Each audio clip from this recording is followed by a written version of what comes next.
contarles que, bueno, en principio nos acompaña Liliana Urbina, referente consultora de la Organización Panamericana de la Salud, referente de salud mental para la Argentina.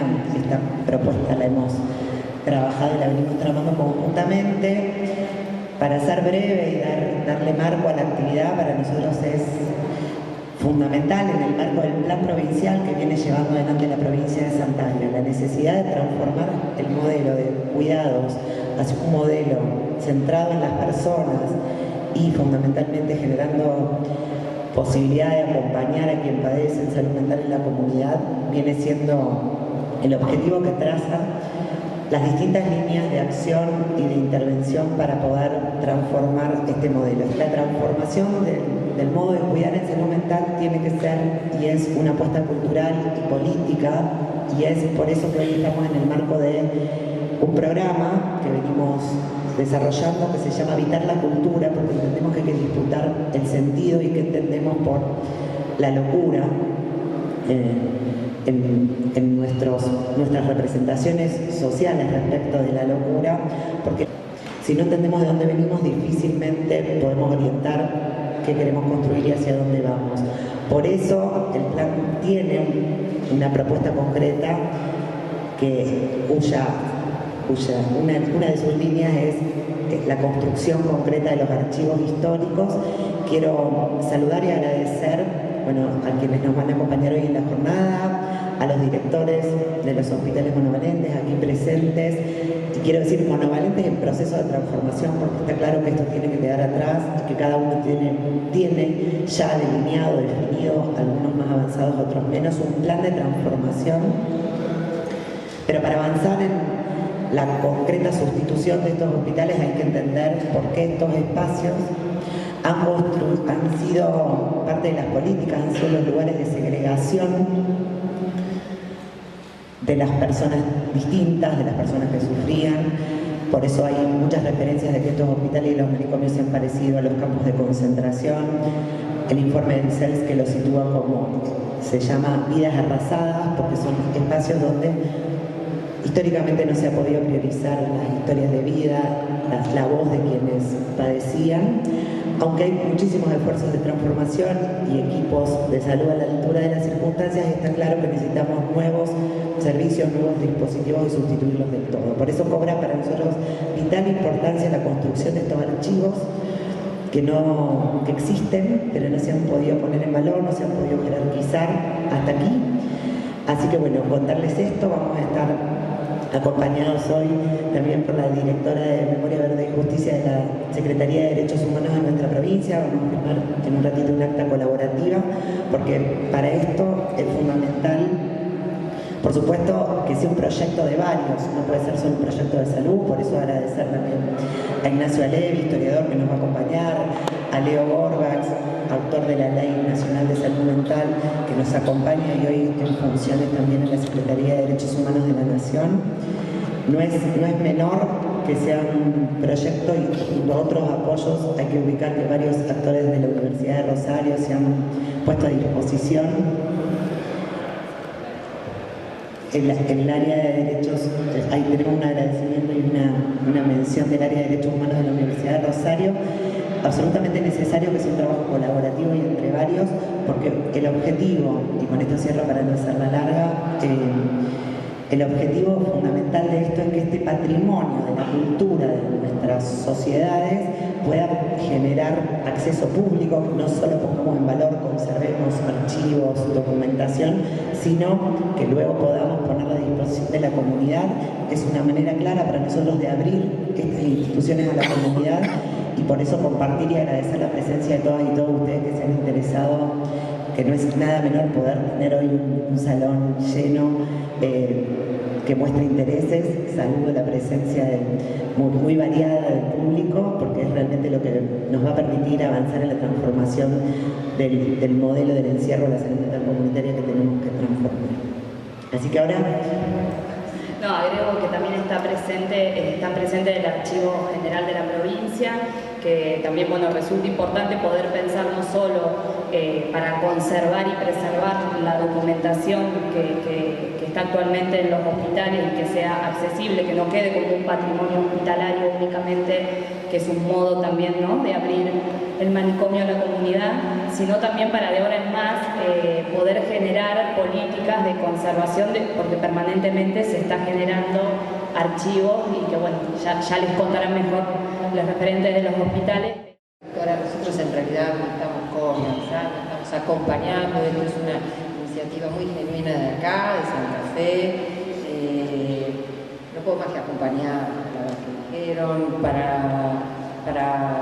la OPS, la OMS, que en este momento estamos invirtiendo mucho de nuestro capital humano y de recuperación en el área de salud mental en el país. Esto es un punto de inflexión, es un punto muy importante, es la apertura, es la recuperación de una historia ninguneada, olvidada, para la comunidad. Y esta idea tan clara de tener un norte, de saber, bueno, hay soluciones superadoras de lo manicomial, del encierro, de lo custodial, y que ganamos con estas soluciones, porque nos enriquecemos en la diversidad. Es realmente un punto clave. Nosotros hemos empezado un recorrido juntos desde hace pocos meses, en realidad, que va tomando forma. Este es el primer evento en el que estamos haciendo algo en conjunto y creo que tendría que ser el puntapié inicial para darle un empujón, un acelerón a la implementación de la ley, porque este país tiene una ley muy buena, una ley que ha sido pionera en la región y que está alineada con los estándares de derechos humanos a nivel internacional, con los mejores estándares, así que hay una base para trabajar, hay una decisión política, hay una estrategia federal. Acá en la provincia hay también un interés importante en el vínculo con la Oficina Panamericana. Salud mental es una de las prioridades en las que se ha pedido trabajar, con lo cual creo que es una oportunidad, una coyuntura, un momento que hay que utilizar y tratar de capitalizar al máximo. No se puede avanzar si no empezamos por transformar estos lugares de encierro y también por transformar nuestras mentes que han sostenido estos lugares de encierro. De todos hablo, de toda la comunidad en general, encerrar o separar lo diverso. Quizás cuando nacieron no fue con esa intención, fue con una intención tutelar del Estado, de dar un techo, de dar una comida. Bueno, estuve viendo las fotos, pero después estas instituciones inevitablemente se toman esta deriva, así que ahora la cuestión es acelerar la implementación de la ley, porque si nosotros criticamos lo que se vino haciendo y pensamos que se puede hacer mejor y estamos todos trabajando en ese sentido, pero no lo logramos desarrollar dispositivos sustitutivos, entonces es muy difícil que podamos salir de esta encerrona que pone los gobiernos en una tensión compleja, digamos, ¿no? O sea, tener que sostener al mismo tiempo un sistema basado en los hospitales monovalentes y un sistema, intentar desarrollar un sistema basado en la comunidad. Así que bueno, todo lo que podamos hacer para colaborar con la provincia, con la Dirección de Salud Mental, aquí vamos a estar, creo que voy a estar volviendo bastante seguido. Muchas gracias por invitarme y felicitaciones por el trabajo.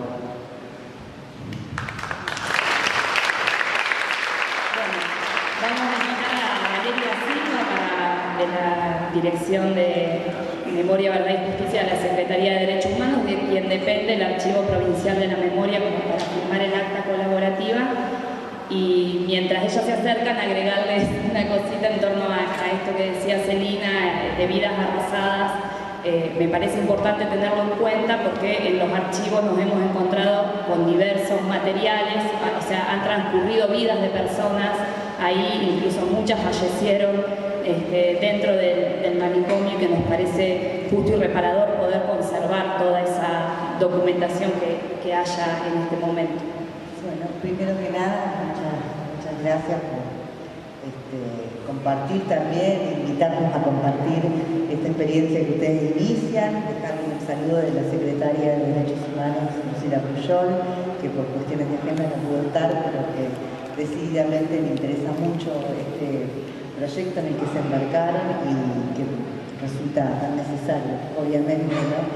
Y bueno, felicitarlas y ponernos a disposición desde la Secretaría de Derechos Humanos en lo que podamos colaborar. Me parece sumamente importante y sumamente necesario el trabajo que están haciendo.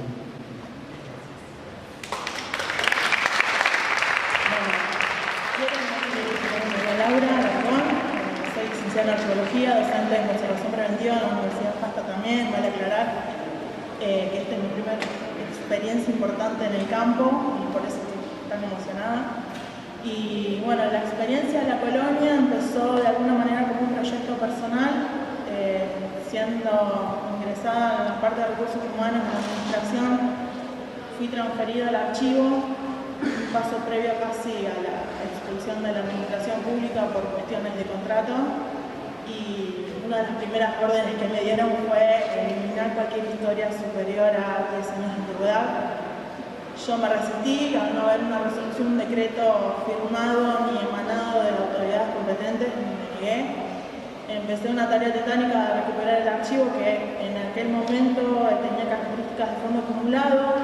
¿Qué significa esto? Un depositorio repleto de papeles sin identificación alguna, una disociación absoluta, casi 90%, disociación que es básicamente montañas y montañas de papel, masa documental, sin poder catalogar de alguna manera, porque encima estaba mezclada con otros fondos.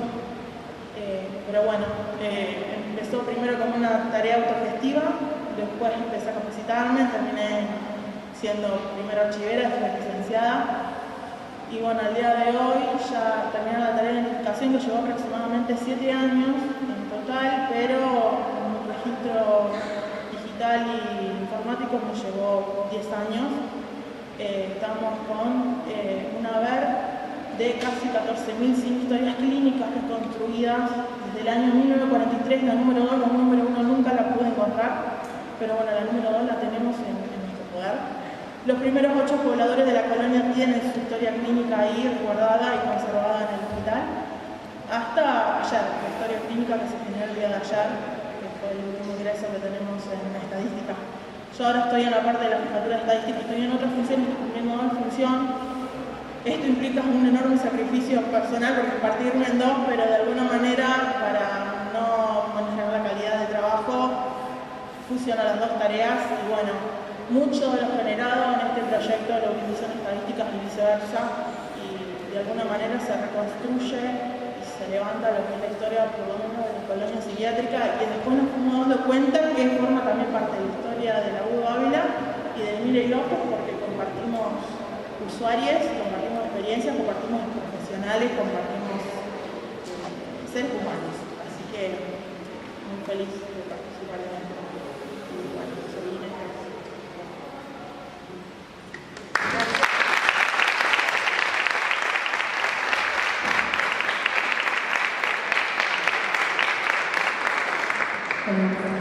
Buenas tardes a todos y todas.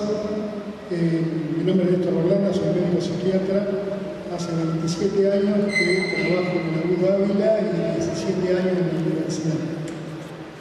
Y siempre creí que la memoria era fundamental para pararse en un lugar desde donde mirar al futuro. Y sin querer, hoy haciendo un reconto para atrás, por ejemplo, cuando yo hice la concurrencia, hubo 2 etapas de concurrencia solamente de la U Ávila. Yo fui de las primeras, la primera concretamente, y recuerdo que registraba las cosas que se podían registrar. Y por ejemplo tengo el registro de lo que fue una de las primeras salidas terapéuticas del año 1997, cuando estaba en la ley provincial de salud mental de la provincia de Santa Fe, no existía la ley nacional todavía, y registré eso en video y registraba esas salidas y sacaba la fotografía de las cosas que se hacían. Y bueno, hoy, después de haber atravesado distintos lugares en el hospital, hoy me encuentro en esto, Gracias Celina y gracias a la posibilidad de poderme haber dado esta tarea. Me encuentro también en un punto que pasa a ser, si se quiere, un pivot, porque el Agudo Ávila tiene la característica de haber sido un hospital que nació formando parte de la universidad y después pasó a formar parte de la provincia. Por lo tanto, los archivos que puede haber se dividen en lo que es la cátedra de psiquiatría y lo que es el hospital. Del hospital en sí tuve, no sé por qué, hoy sí quizás adquiere sentido el por qué, guardé por ejemplo los primeros programas de cómo iba a ser el desarrollo del hospital.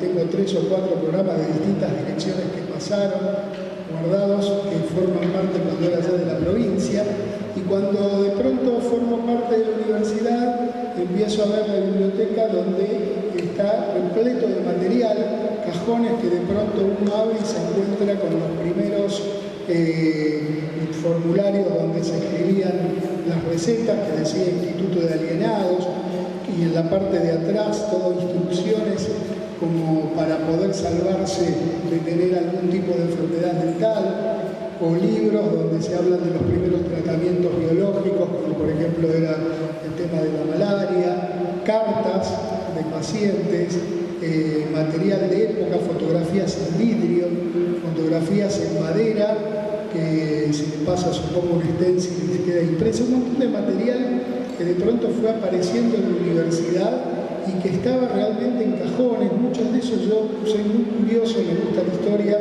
y realmente toda cosa venga para acá lo que veía, y había mucho material también que se estaba por ahí tirando en el mismo marco de la universidad y algunas cosas las pude rescatar.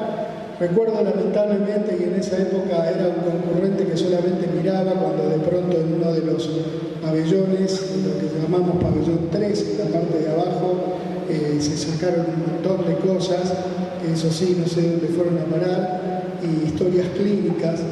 Una historia clínica que se puede quizás recuperar, pero creo que es un ícono de lo que tiene que ver y lo que hablaban al principio de lo que es estos lugares de encierro y cómo vidas arrasadas y cómo de pronto una vida entera se pasa en un manicomio, que es la historia del que fue uno de los primeros pacientes del hospital, Pedro Larch. Pedro Larch llegó de Ucrania en el año 1930 y pico a hacerse en América, y por incendiar una parva terminó, y no hablar castellano, hablar ucraniano, quedó encerrado en el hospital psiquiátrico, y si uno leía la historia clínica, que tuve oportunidad de tenerla en mis manos, iba viendo cómo a lo largo de los años iban cambiando los diagnósticos, porque en realidad no había un diagnóstico. Era una persona que se rebeló ante un patrón que no le quería pagar, y como no hablaba bien el idioma y no se lo entendía, se supuso que estaba loco. Y pasó 65 años de su vida en el hospital Agudo Ávila. De hecho, las condiciones no fueron las mismas que cuando entró, que cuando murió, ¿no? Por suerte tenemos el testimonio inclusive de Pedro firmado, pero es un ícono de lo que representa esto de vidas arrasadas, como tantos otros que de pronto por una circunstancia u otra terminaron en estos lugares, ¿no? Y creo firmemente lo que dije al principio: para poder mirar hacia el futuro tenemos que conocer nuestro pasado, porque por ejemplo, en una de los banners que tenemos allí en la entrada se habla de raza, y todavía hoy escuchamos por ahí en algunos medios la palabra raza como raza superior y demás, ¿no? Entonces es necesario y fundamental conocer nuestro pasado para que no volvamos a repetir los errores en el futuro. Muchas gracias.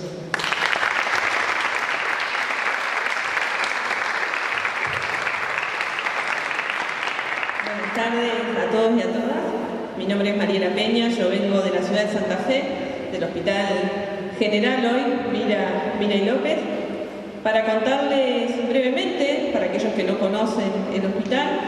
Es un hospital que ha sido fundado en el año 1943, que lleva el nombre de Dr. Emilio Mira y López justamente porque fue el primer director que tuvo el establecimiento, y que podemos observar que desde su fundación hasta el momento actual ha sido un hospital que ha ido acompañando los cambios históricos o los cambios de época.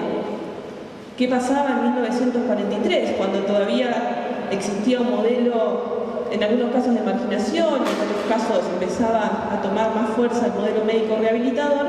El Hospital Miray López era un lugar donde todos aquellos que no coincidían en el criterio de normalidad eran depositados.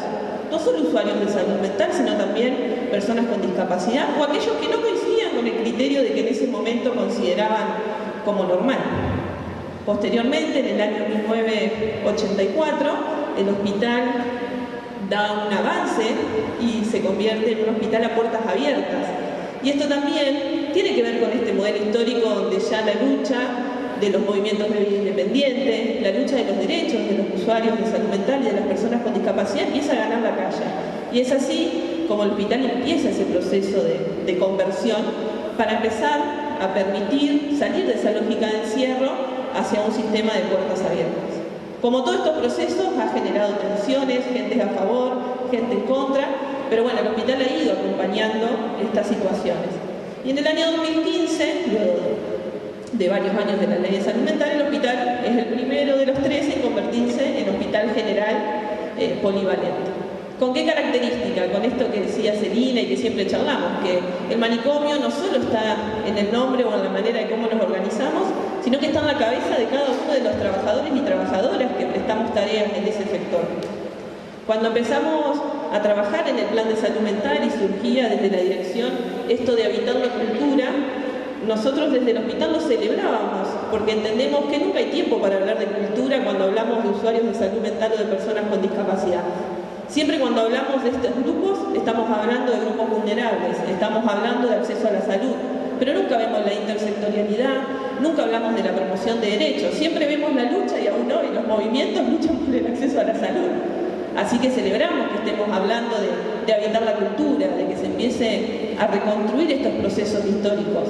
Lamentablemente el hospital no ha sido ajeno a esto de querer borrar la memoria, que ha sido algo impactante en la historia de nuestro país. No es que esto solo pasa en el Miray López, sino ha pasado en todos los organismos. Quemas de historias clínicas, desaparición de historias clínicas intencionales y voluntarias. Por eso al día de hoy no tenemos más historias que la de los últimos 10 años, porque el marco normativo también nos indica en este paradigma de salud y enfermedad que debemos guardarla durante 10 años, entendiendo como que la historia clínica solo es un proceso de salud y no defendiendo, como dice la ley de los derechos del paciente, que la historia clínica es un documento personal y hace la identidad de esa persona. Por eso desde el hospital creamos un área que se llama de accesibilidad y derechos, la que justamente en estos momentos estoy coordinando yo, que tiene ese objetivo, poder recuperar esa historia y poder garantizar el ejercicio de los derechos con esta mirada amplia, con esta mirada intersectorial, y que no solo nos paremos en el paradigma médico de salud o enfermedad, sino que trabajemos en la promoción de los derechos.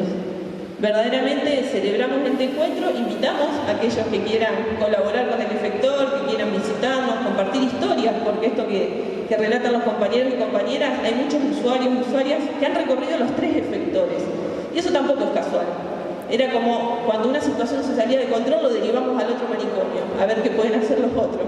Y así hemos tenido usuarios y usuarias que han rebotado con todo el sistema de salud, y no estamos hablando de muchos años atrás, ya con la ley de salud mental vigente. Así que bueno, celebramos esto y que verdaderamente cuando todos aquellos que luchamos por los derechos humanos levantamos la bandera de nunca más, nos acordemos también de los usuarios y de las personas con discapacidad que han sido marcadas, segregadas y eliminadas por un sistema que no ha dado lugar a las voces de todos y todas. Gracias.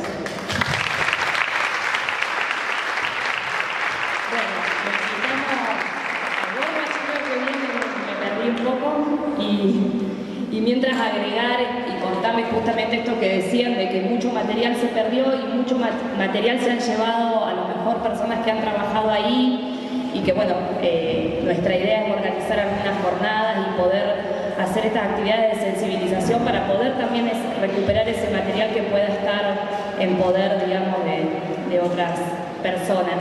Y una cosita más, contarles que la conformación de estos archivos es algo que también se viene dando en otros hospitales monovalentes del país, Y, por ejemplo, cuando Mariela decía, hay personas que recorrieron los 3 monovalentes, bueno, hoy comentábamos el caso de que se daban canjes de pacientes entre el Hospital Oliva de Córdoba y el Hospital de Oliveros. Entonces, no solamente dentro de los monovalentes de la provincia de Santa Fe, sino del país también sincronizado en este rol y este lugar que cumplió el manicomio.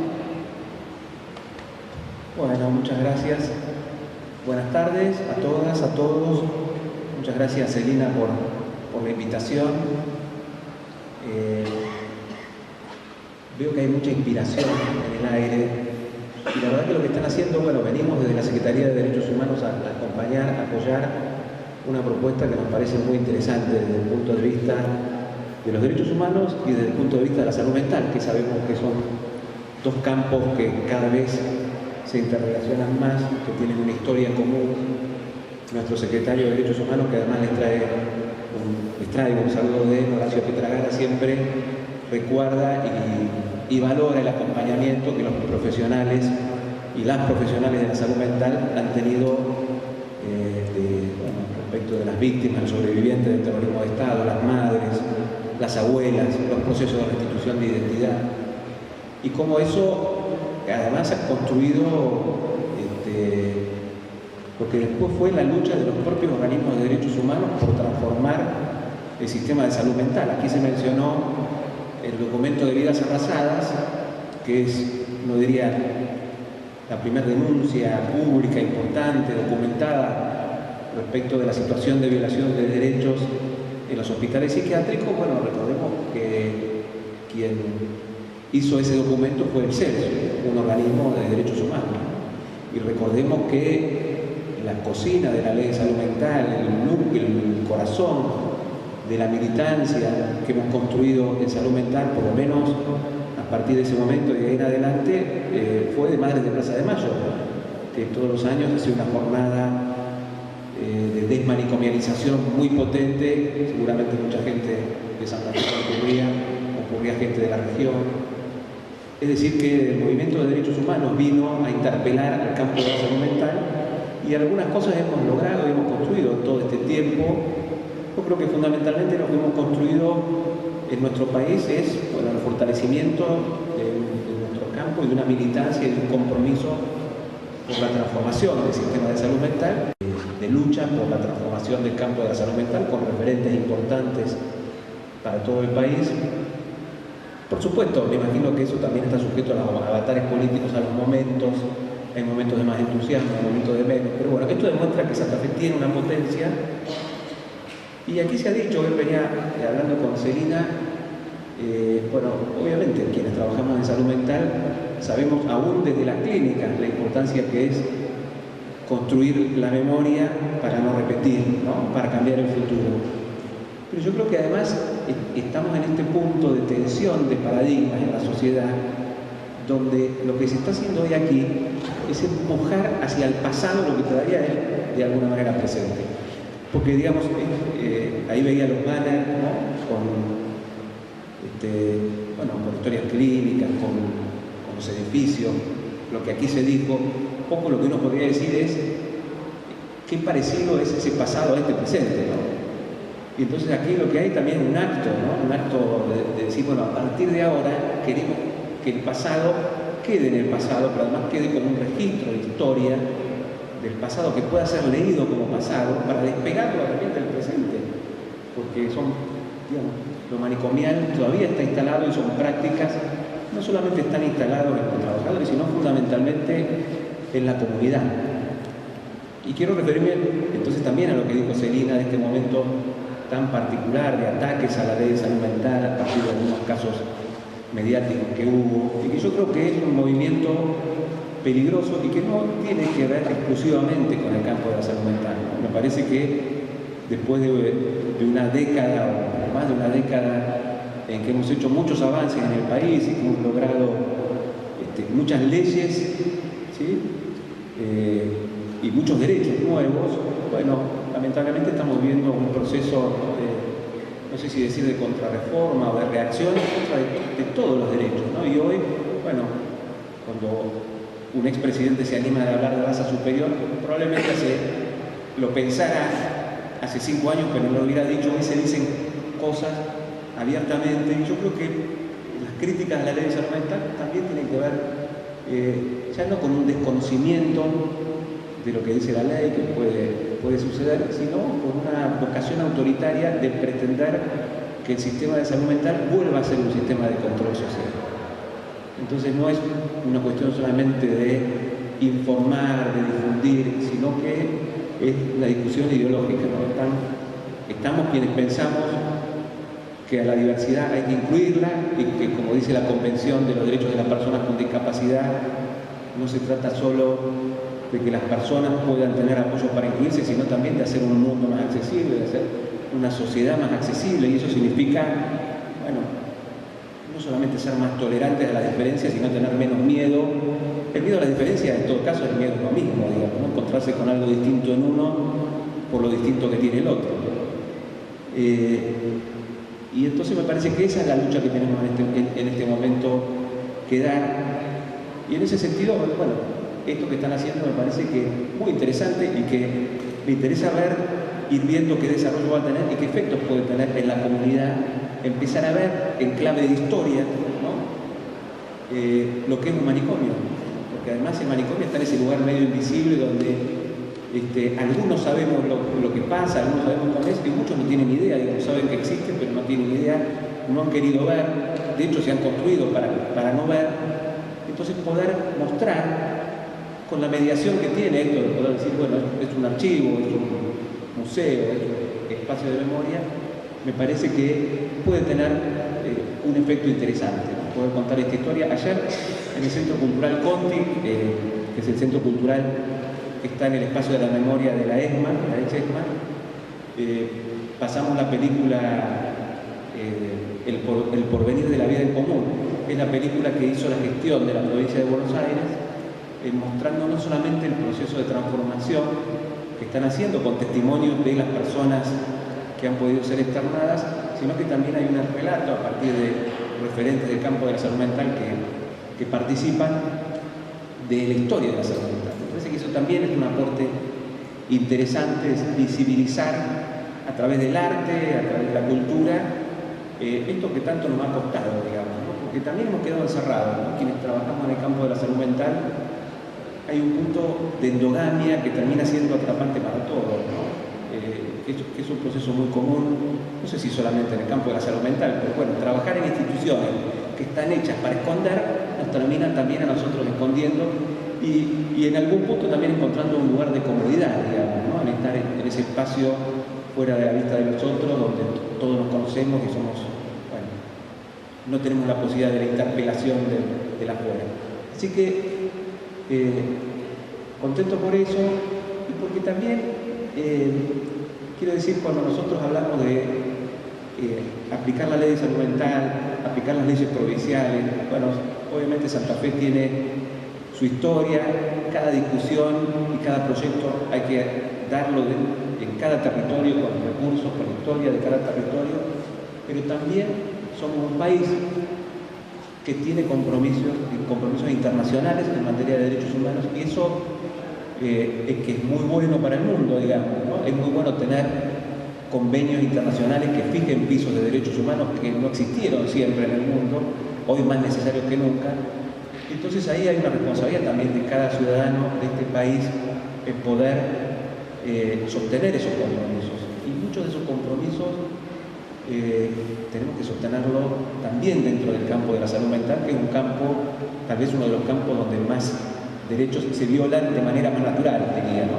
Tal vez hay otros campos donde se violan derechos, pero donde está más naturalizada la violación de derechos humanos. Y nosotros tenemos compromisos que cumplir, tenemos un acuerdo de solución amistosa. Fíjense que recién decían de este ucraniano que por no saber hablar el idioma y haber hecho una protesta terminó encerrado.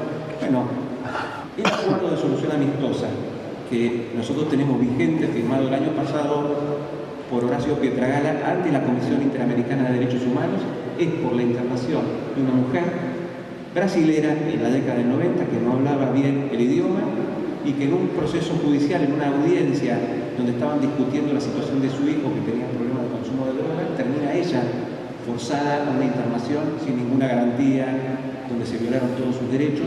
Bueno, fíjense cómo las historias son tan similares, ¿no? Esa situación terminó después de hacer todo un recorrido en la justicia argentina, en el cual fracasó, si no se hubiera llegado como se llegó a una denuncia entre la Comisión Interamericana de Derechos Humanos, y hoy tenemos este acuerdo que nos obliga, dicho en términos generales, me voy a contar todo el acuerdo, además de la reparación a la familia, porque la señora lamentablemente murió, nos obliga a una serie de medidas que tienen que ver con la implementación plena de la ley de salud mental en Argentina. O sea, no solamente tenemos la obligación porque construimos una ley nosotros, sino porque tenemos compromiso ante el resto de los países del mundo. Y el año pasado también, para dar otro ejemplo de lo que decía el compañero recién de los motivos de internación de hace 50 años o hace 70 años, bueno, el año pasado una mujer abogada del Congo, hace años internada en el Hospital Moyano, también de habla francesa, nadie hablaba el francés en el hospital y hace rato la señora estaba en condiciones obviamente de alta. Bueno, por suerte se pudo hacer un trabajo para que pueda estar internada, una mujer activista por los derechos humanos en su país, perseguida política. Bueno, son historias que se repiten. Por eso decía, qué parecido que es este presente a ese pasado, ¿no? Qué parecido que es ese pasado a este presente. Siguen pasando las mismas cosas. El sistema de salud mental sigue siendo una herramienta fácil para reprimir, para controlar lo diferente, lo incómodo. Entonces, bueno, creo que tenemos este compromiso nosotros de la Secretaría de Derechos Humanos de seguir acompañando, y todos como trabajadores de la salud mental, como ciudadanos, de hacer visible esto, ¿no? Que el manicomio no es un lugar de vida, que las instituciones sociales, las instituciones totales aplastan la subjetividad. Y esto también, ¿no? Poder tener un archivo, poder rescatar las historias clínicas, también es un acto de memoria y de homenaje a quienes no han podido tener una vida digna, ¿no?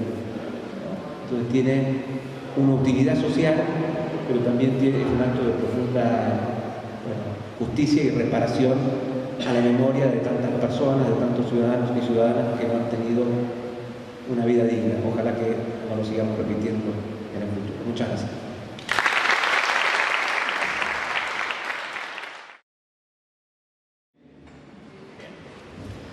Muy buenas tardes a todos y a todas. En primer lugar quiero señalar que es para mí un honor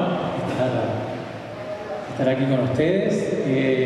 Y no es solo un honor, sino que es para mí un día muy alegre, porque yo preparaba esta presentación, traté simplemente de armarla en función de lo que fue mi investigación y de compartir con ustedes lo que para mí podría ser una agenda de investigación posible en relación a estos archivos, pero desde que llegué al ECU y mientras íbamos intercambiando con distintos colegas y los iba escuchando en relación a la constitución de este archivo, no puedo evitar cierta autorreferencialidad porque, bueno, yo en el año 2013 inicié mi camino de investigación y básicamente yo me topé con este archivo, con el archivo que estaba en la cátedra de psiquiatría del Hospital Agudo Ávila, y me encontré solo con ese archivo, digamos. Yo me ponía guantes, me encontré también con la generosidad de los médicos que estaban a cargo de ese espacio, que me permitieron revisarlo como yo quise, pero bueno, no dejaba de ser un espacio que yo desconocía y no dejaba de ser un espacio que me daba muchas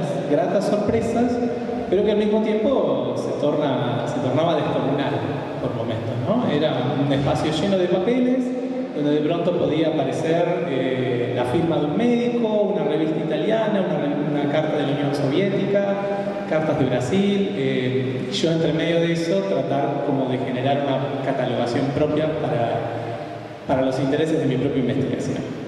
Entonces, en primer lugar, lo que quisiera celebrar es esta iniciativa, porque es central tener, primero, que el hecho de constituir estos archivos y de transformar todos estos papeles que estaban apilados y deteriorándose en un archivo es un acto académico, un acto institucional y un acto político central para poder iniciar nuevas investigaciones y revisar el pasado de estas instituciones y ver en todo caso cuánto repiten, consciente o inconscientemente, de ese pasado. Dicho esto, y voy a tratar de ser breve porque tengo un pequeño problema que hablo demasiado, voy a compartir con ustedes algunas cuestiones de lo que fueron los hallazgos que tuve en mi tesis doctoral, sobre los cuales voy a tratar de ser muy breve, porque bueno, el libro sale el año que viene, pueden hablar del libro el año que viene, de paso les puedo dejar la inquietud, y después compartir con ustedes esta posible agenda o estos posibles ejes desde los cuales se podría interrogar estos archivos. Mi investigación doctoral tiene una particularidad. Yo trabajé con un periodo muy acotado de tiempo, entre otras cuestiones por la escasez de fuentes que yo tenía, ¿sí? Porque yo, digamos, trabajé, como ustedes pueden ver acá, entre el año 1920 y 1944. Yo elegí cortar luego del golpe de Estado de 1943, porque bueno, la lógica política y de gestión de las instituciones había cambiado bastante. Y porque además el peronismo iba a inaugurar una nueva etapa en la gestión sanitaria de estas instituciones, pero además yo tenía una limitante constante que eran las fuentes que tenía a disposición. Entonces yo elegí hacer un corte ahí, y en función de ese corte es que tengo algo para contarles, que espero les resulte de interés. A mí me interesa pensar que lo que sucedió en la ciudad de Rosario en 1920, cuando se crea este hospital, cuando se crea formalmente, digamos, la Facultad de Medicina, no es simplemente un proceso circunscripto a la ciudad de Rosario. Y esto responde a varias cuestiones. Por un lado, porque el hospital que se crea no atendía solamente pacientes de Rosario, había muy pocos hospitales psiquiátricos en la Argentina a comienzos del siglo XX, y el de Rosario era uno de ellos, y por lo tanto el impacto que tenía era más regional, ¿sí? Antes que circunscripto a esta ciudad portuaria. Y por otro lado, porque a mí me parece muy importante que podamos situar que lo que sucedió aquí con la creación y con la institución de la psiquiatría como una disciplina es parte también de una serie de procesos globales, ¿sí? Rosario como ciudad y la Argentina como país no escapa a una serie de redes y de procesos que nos impactan y sobre los cuales nosotros también tenemos capacidad de acción, pero bueno, en respuesta a esos procesos. Entonces, en primer lugar, la ciudad de Rosario era una ciudad que desde el último tercio del siglo XIX estaba radicalmente transformada, ¿sí? Es luego de Buenos Aires la ciudad argentina que más rápido creció en ese periodo. Como ustedes bien saben, esta es una ciudad que se hizo de inmigrantes y es una ciudad que de la noche a la mañana explotó. Cuando yo digo explotó, quiero decir que es una ciudad que no tenía calles, no tenía cloacas, no tenía barrios, y eso de pronto apareció, porque aparecieron las personas viviendo y trabajando en el puerto de esta ciudad. Entonces, esta ciudad tuvo que dar respuestas bastante rápidas y podríamos decir que fue bastante efectiva porque una de las respuestas que da el municipio es tomar un montón de atribuciones en relación al área de salud, lo cual hoy habla de la fortaleza que tiene el sistema de salud municipal en relación a otras ciudades del país. Pero por otro lado, hay una cuestión que tiene que ver con este problema de la locura, ¿no? ¿Qué hacer con estas ciudades que se modernizan rápidamente y donde, en el caso particular de la ciudad de Rosario, la medicina ganaba un fuerte peso en la gestión público-política del espacio urbano y del espacio provincial, pero era una ciudad que no tenía facultad de medicina, ¿sí? No, es completamente distinto al caso de Córdoba, al caso de Buenos Aires, al caso de La Plata. La Facultad de Medicina de la ciudad de Rosario se crea en el año 1920 y es fruto de la creación, en realidad, de un proyecto mucho más amplio que es el de la Universidad Nacional del Litoral, ¿sí? Hoy en día están separadas las universidades, pero cuando se crea la Universidad del Litoral, que es una hija de la reforma universitaria, se crea en 1919 y es una universidad que por primera vez en el país involucra 3 provincias, ¿sí? La denominación del litoral viene de la dimensión que tenía la universidad, que recién en el año 60, durante la década del 60, va a terminar de separarse en las distintas provincias. Entonces, cuando se crea la Universidad Nacional del Litoral y la Facultad de Medicina, que recoge un proyecto mucho más, que tenía ya una década, ¿sí? Que venía desde 1911, instalado por el Círculo Médico Local, se crea la facultad. Y crear la facultad es un acto que, como todos sabemos, cada vez que se crea una universidad nacional se designa un delegado organizador. Ese delegado viene designado por el Poder Ejecutivo. Y en realidad, a mí lo que me resulta muy interesante del caso de Rosario es que es esta designación lo que le otorga un factor muy contingente a que exista la psiquiatría en esta ciudad. En esta ciudad no había tradición psiquiátrica, había una tradición neurológica, ¿sí? Las enfermedades mentales se atendían desde ese punto de vista, básicamente porque había un experto en particular, que era Teodoro Fracassi, que todos podemos visualizar por el palacio de la esquina de Corrientes y San Luis. Esa era la casa de Teodoro Fracassi, donde aparte tenía un sanatorio. Ese personaje era quien era el referente en términos de lo que hoy llamaríamos salud mental en la ciudad de Rosario, pero cuando designan al delegado organizador de la facultad, designan un alienista. Y este alienista viene a traer una lógica distinta a la ciudad porque crea una serie de instituciones específicamente psiquiátricas, ¿sí? Y esto además va a dar lugar a una serie de conflictos avanzada en la década del 20 entre la neurología y la psiquiatría para ver cuál era la disciplina más legítima para ocuparse de las y los locos de la ciudad. Entonces, a mí me parece también muy importante que podamos situar que lo que sucede en Rosario se distingue del resto del país porque el hospital que busca crear Antonio Agudo Ávila, el hospital y las cátedras que se crean en la Facultad de Medicina, se crean bajo el paradigma del higienismo mental, que es un paradigma que se venía discutiendo más o menos desde la década de 1910 y que es un paradigma interesante porque viene propuesto desde los propios usuarios del sistema, que sobre todo en Estados Unidos, y después, bueno, la corriente francesa de la higiene mental es una corriente más institucional, más proveniente de los propios médicos, pero básicamente se plantea una reforma del espacio oscilar, ¿sí? para transformarlo, porque claramente en su clave alienista no daba respuestas a una población creciente y sobre todo a la saturación de estos espacios y de estas instituciones. Entonces, a nivel Argentina, el hospital que se crea en Rosario es completamente innovador porque se crea bajo esta lógica. Se crea enfrente de la facultad, muy cerca del tejido urbano. Las colonias psiquiátricas siempre se han creado por fuera de las ciudades, ¿sí? Por eso es un hospital urbano. Y a su vez se crea acompañado de una serie de cátedras. Es la primera vez en la historia de la medicina argentina cuando en 1920 se crean para una carrera de medicina 3 cátedras vinculadas al campo psi. Una cátedra de psiquiatría de adultos, una cátedra de neuropsiquiatría infantil y una cátedra de psicología experimental.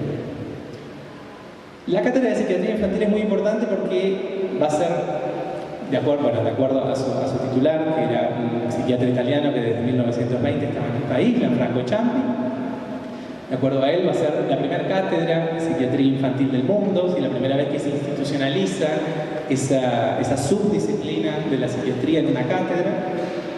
Le creamos o no le creamos a Ciampi, la cuestión es que el dispositivo que se constituye en relación a la psiquiatría fue muy ambicioso y que a su vez requería de un segundo dispositivo para el cual hubo que esperar bastante en la provincia, que era una colonia psiquiátrica.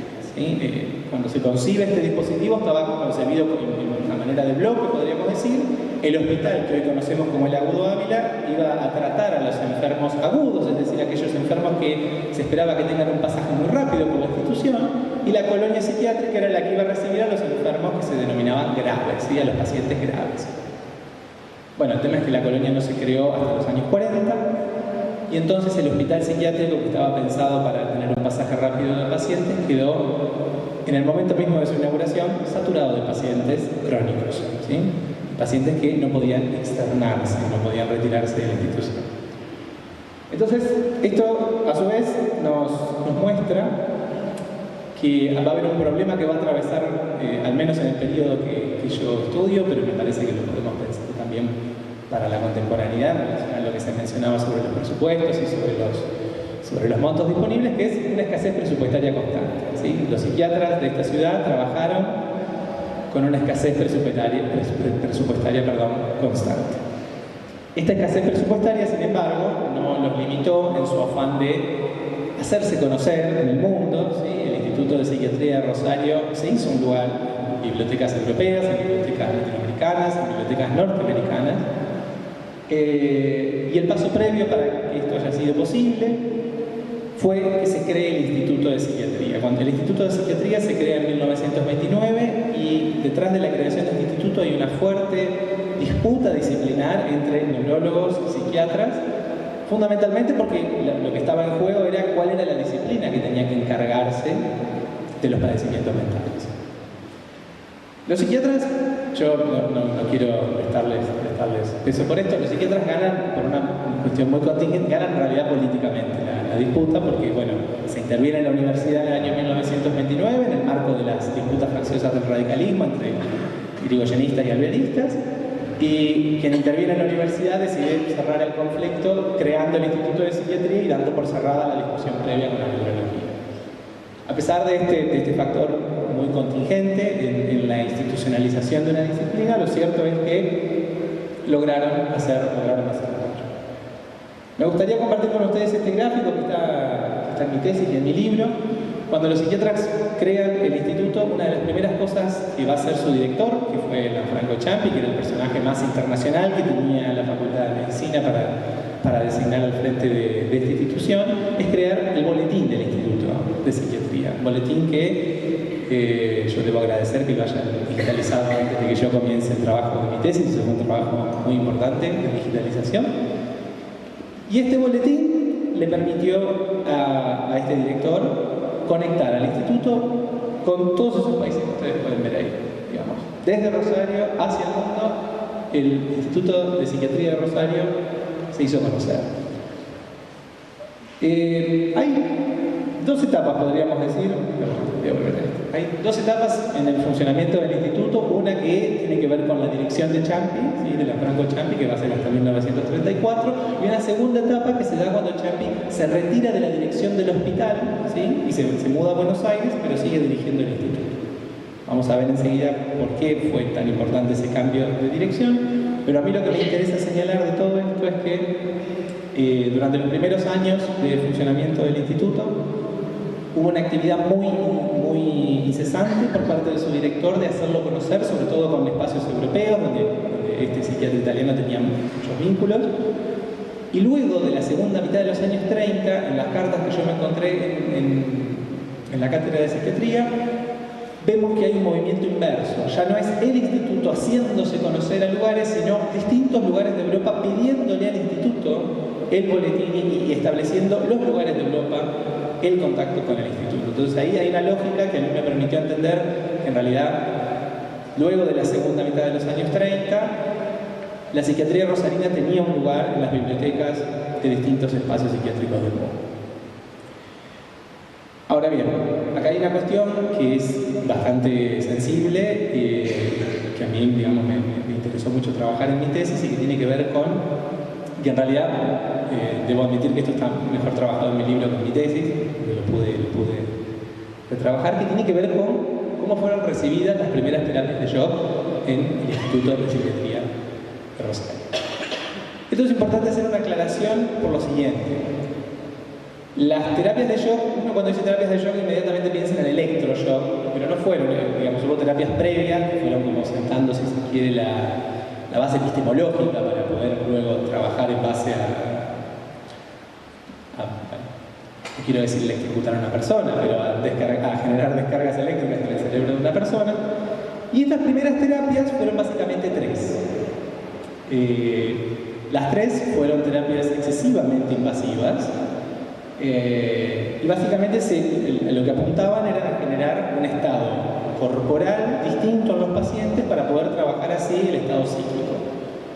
La primera de estas se denomina malarioterapia, consistía en que se le inoculaban a los pacientes el virus de la malaria para que desarrollen fiebres muy altas. Y yo sé que esto va a sonar políticamente poco correcto, pero básicamente el funcionamiento de esta terapia era un funcionamiento que trabajaba sobre los pacientes agitados, ¿sí? Todos nosotros sabemos que cuando tenemos 39 grados de fiebre no podemos hacer otra cosa más que estar en la cama. Bueno, esto es lo que buscaba hacer esta terapia básicamente. Calmar las salas de los hospitales a partir de inocular el virus de la malaria sobre los pacientes. También es preciso decir que el desarrollador de esta terapia ganó un premio Nobel, porque claro, esta terapia en realidad venía a trabajar sobre un problema que era más profundo, que era el problema de la sífilis en su etapa terciaria. ¿Sí? Recordemos que en los años 20 y 30 todavía no existía la penicilina y por lo tanto la sífilis era un problema de salud pública sobre el cual no había respuesta posible, y la sífilis en su etapa terciaria afecta funciones cognitivas y neurológicas.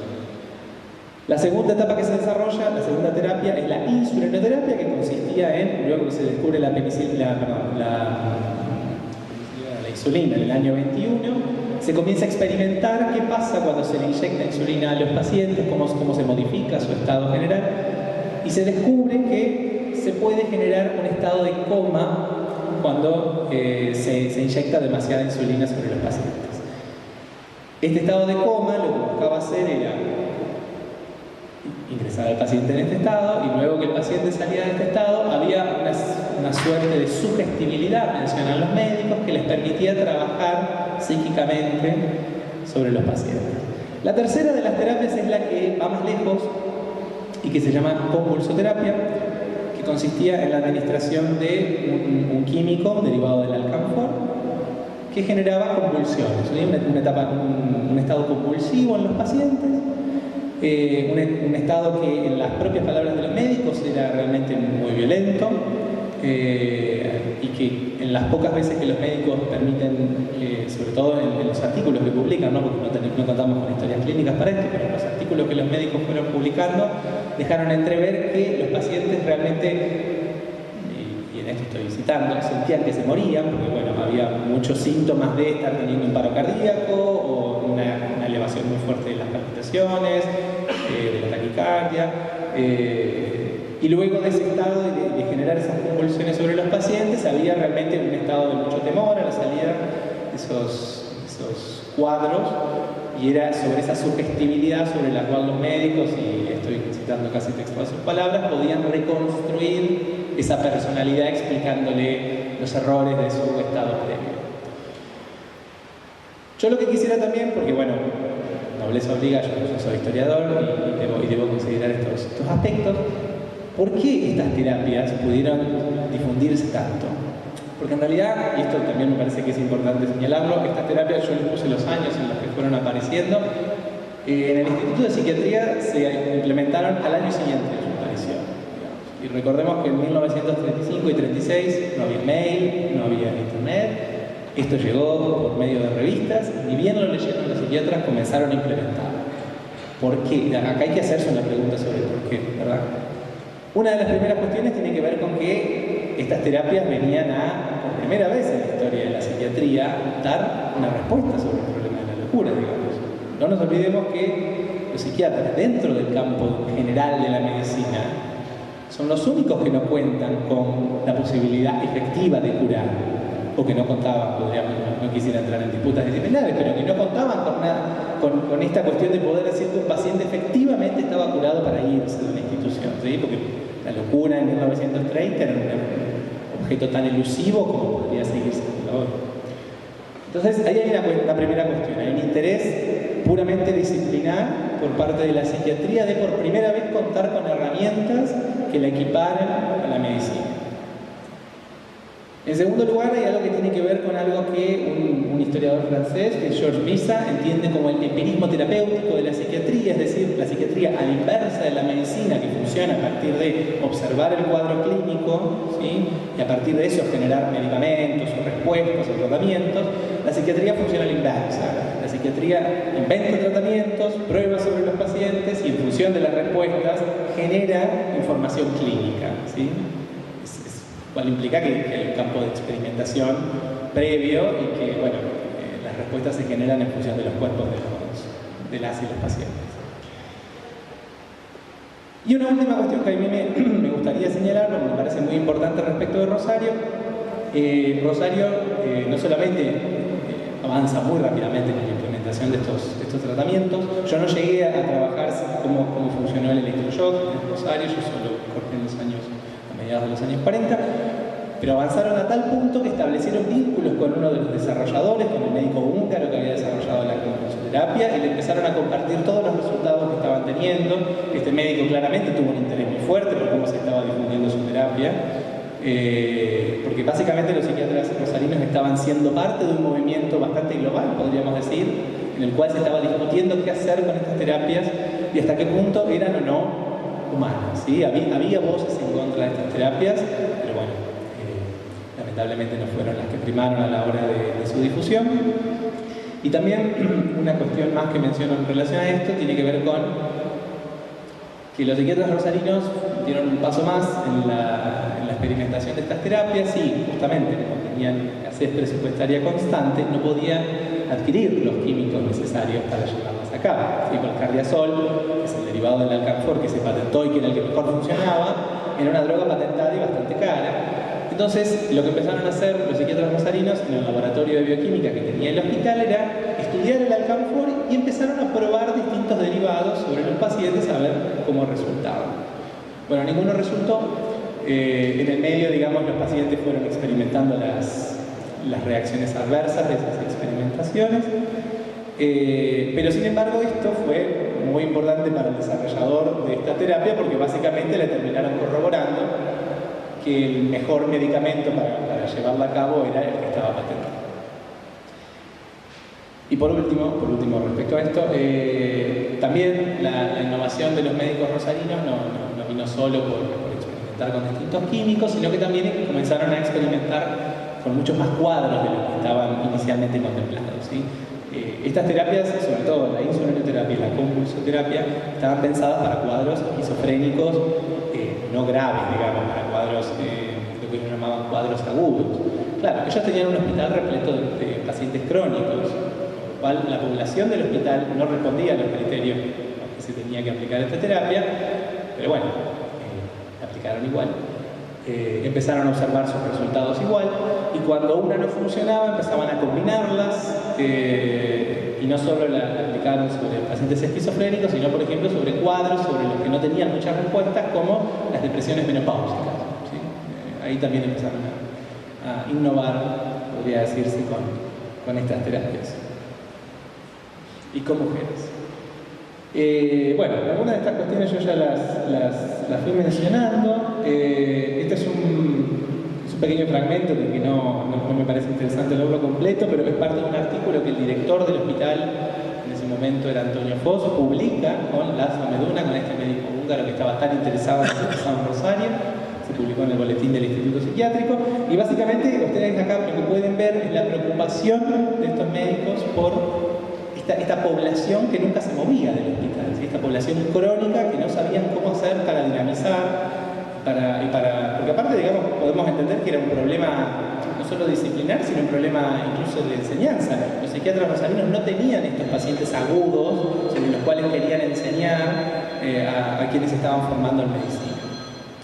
Y ustedes pueden ver que acá está resaltado que el primer enfermo sobre el cual tienen registro es un esquizofrénico que dicen fue admitido, esto está publicado en 1938, fue admitido en 1924.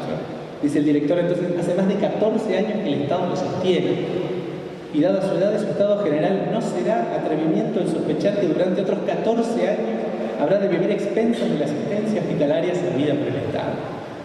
Bueno, me parece que el documento habla por sí mismo, pero no, a veces los documentos no hablan por sí mismos, sino que nosotros los interpretamos. Uno también puede ver acá que este interés tan vívido que tenían los psiquiatras rosarinos por estas terapias también venía por un problema de gestión de la población hospitalaria, ¿sí? Esto seguramente no se puede ver porque debe estar muy chiquito, pero a mí creo que se puede ver lo que les quiero señalar.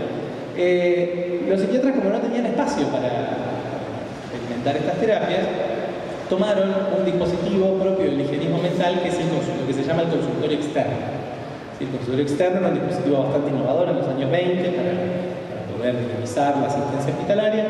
Y yo lo que quisiera que ustedes vean es, esto creo que van a poder al menos ver muy en líneas generales los números.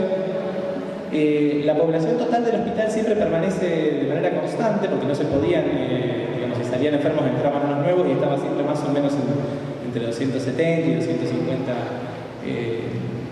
pacientes, pero la del consultorio externo se dispara, ¿sí? Tenemos que en 1930 atendieron a 2.000 personas, mientras que en 1943 atendieron a 4.000. Esas 2.000 personas más que estaban atendiendo eran pacientes que estaban tratando con estas terapias y lo hacían de manera ambulatoria, ¿sí? Por último, ¿Qué pasa con la psiquiatría en un proceso que la excede, que tiene que ver con el proceso de centralización sanitaria que acontece en la provincia de Santa Fe? Fue un proceso bastante innovador en el contexto del país. ¿Sí? Recordemos que la provincia de Santa Fe tiene el primer Ministerio de Salud Pública y Trabajo del país en 1941. ¿Sí? Hay una tradición ahí en la provincia de Santa Fe que da cuenta del estado también que tenemos hoy en materia sanitaria. Y con la creación de este ministerio es que se puede iniciar, en el marco de un plan mucho más amplio de construcción de hospitales, la construcción de la Colonia Psiquiátrica de Oliveros y del Hospital Psiquiátrico de Santa Fe, que hoy conocemos como Vita y López.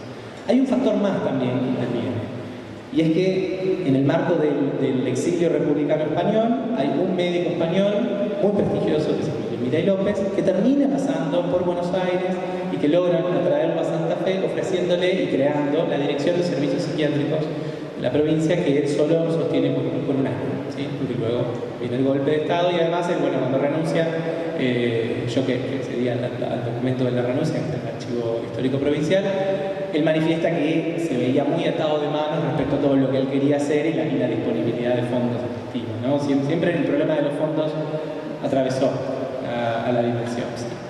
Pero hubo también otras iniciativas que lograron encontrar carnadura en el Estado provincial y que lograron interesar a las autoridades sanitarias, que vinieron del lado educativo. ¿Sí? No nos olvidemos que Lanfranco Ciampi era un especialista en niños y fue el promotor de la Escuela de Niños Anormales, que hoy está en la esquina del Hospital Julio Ávila, y un promotor de lo que hoy en día consideraríamos como educación especial, ¿sí? Porque básicamente trabajaba sobre problemas de lenguaje, problemas auditivos y problemas cognitivos.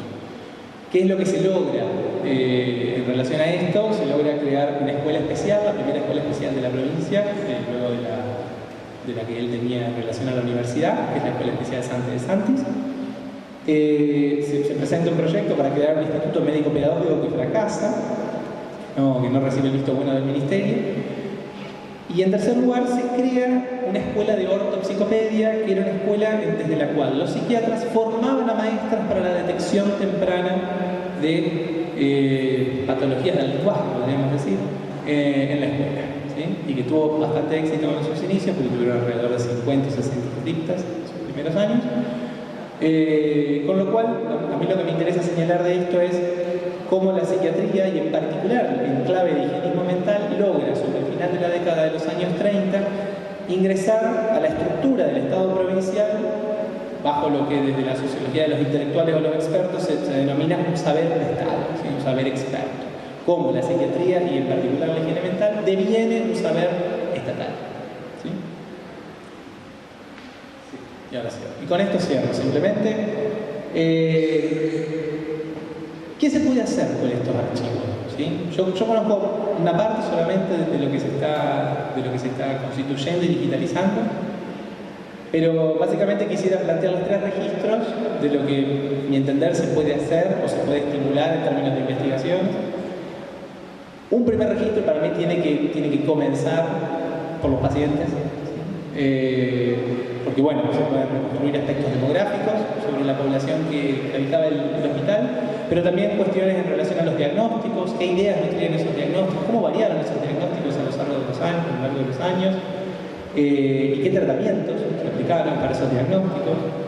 Y a su vez hay algo que creo que es muy interesante, pero que justamente hay una cuestión de dispersión en estos archivos y que va a ser muy importante en su catalogación, que tiene que ver con cómo los pacientes también producían cosas adentro del hospital. Hay cartas de pacientes y sus familiares. Todas esas producciones están, yo me las encontré muy dispersas, lamentablemente, si no me hubiera encantado escribir un capítulo de mi tesis sobre eso, pero cartas, relatos, fotografías y historias clínicas, no en el de Rosario, pero bueno, por lo menos contamos con historias clínicas en Oliveros, son un aspecto central para poder trabajar este aspecto tan olvidado dentro de la historia de la psiquiatría y de la medicina. Otro tanto tiene que ver con el funcionamiento del hospital y de la colonia.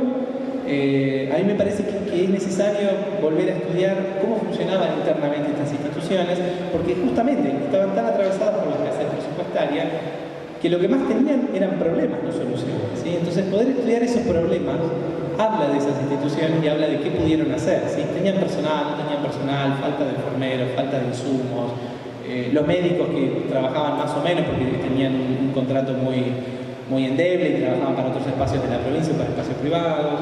A su vez, bueno, lo que tiene que ver con las vinculaciones internacionales de este espacio, la circulación de las revistas, y un factor que es muy importante y que creo que la catalogación de estos archivos va a permitir indagar mucho más, que tiene que ver con cómo el desarrollo de la industria farmacológica después de la Segunda Guerra Mundial va a incluir un nuevo actor ahí que va a empezar a dialogar directamente con los psiquiatras, porque bueno, yo lo observé para el caso de las terapias de shock.